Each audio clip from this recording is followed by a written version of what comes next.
Hello and thank you for joining me. My name is Mike Roberts and welcome to this snippet from the Song of Solomon. This is our 21st snippet and we're making our way verse by verse through the book of the Song of Solomon, seeing a wonderful story unfold of a relationship between Solomon, who represents Jesus in the story, and his bride, the Shulamite maid, who represents you and me. And we're in the tail end of chapter 2, going again verse by verse and seeing some wonderful things revealed to us about the heart that Jesus has for you and me.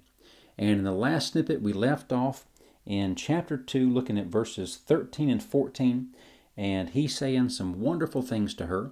We begin to explain some of the things he's talking about, and I want to jump into this a little bit deeper this time and look at something else he says to her. Now, we talked about how he said to her, "O my dove, in the clefts of the rock, in the secret place of the steep pathway, let me see your form, let me hear your voice, for your voice is sweet, and your form is lovely." We talked about how he really enjoys hearing from us. He says here, let me hear your voice, because your voice is sweet. And I share with you, and many of you may feel the same way at times. I've gone to pray sometimes, and a little voice tells me, Jesus doesn't want to hear from you right now. Or why are you praying that way? You're praying things you shouldn't pray. That's not the right way to pray. And I've let those things deter me and keep me from talking to Jesus before. But these verses show us that he wants to hear from us. He loves our voice. He wants to hear from us. And as we walk with him, we'll begin to hear from him more and more often as well. But also, he wants to hear from us. He'll never grow weary of hearing us talk to him. He loves us that much. And now I want to look at what else he said to her in this verse. He says, let me see your form. And he says, your form is lovely. Now what's great about this is she got her form from him. He calls her here, he says, "Oh my dove, in the clefts of the rock." And we saw in previous snippets how he called her before. He said, you have the eyes of a dove. And that's in chapter 1, verse 15. And a dove only looks straight ahead. And we're called to have that singular focus of only looking straight ahead at Jesus. And here she is in a secret place with him. He calls her his dove, reminds her of what he's made her, how he's called her to focus on him. And he says here, let me see your form, and your form is lovely. So again, he forms us, and then he wants to see our form. That's wonderful. Ephesians chapter 2, verse 10 says that we are his workmanship, created by God in Christ Jesus for good works, which God prepared beforehand that we should walk in those. We are his workmanship. And the word workmanship comes from the Greek word poemia, which is where we get our word poem. So it's a masterpiece. We're God's masterpiece. He's designing our lives and designing us masterfully.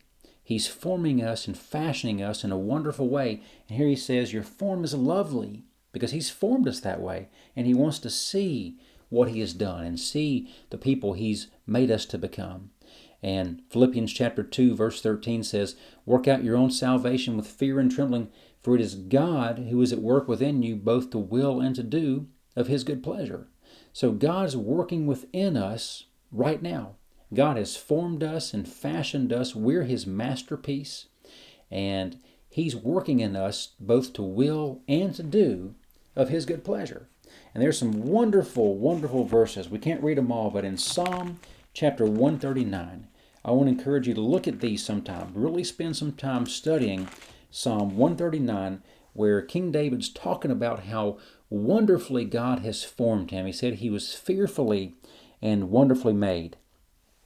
And I'll just kind of highlight a couple of verses here. He says in verse 1, O Lord, you have searched me and known me. You know when I sit down, when I rise up. You understand my thoughts from afar. And he goes on and says, you are intimately acquainted with all my ways. And it says that even before we speak a word, he knows what it'll be. It says that all of our days are written in his book, even before we live one of them. So he's fashioning us. He's forming us all along.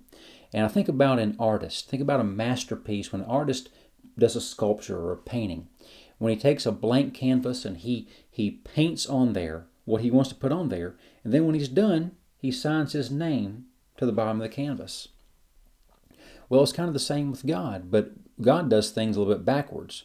God takes a blank canvas, and before he ever begins to paint anything, he signs his name to the blank canvas.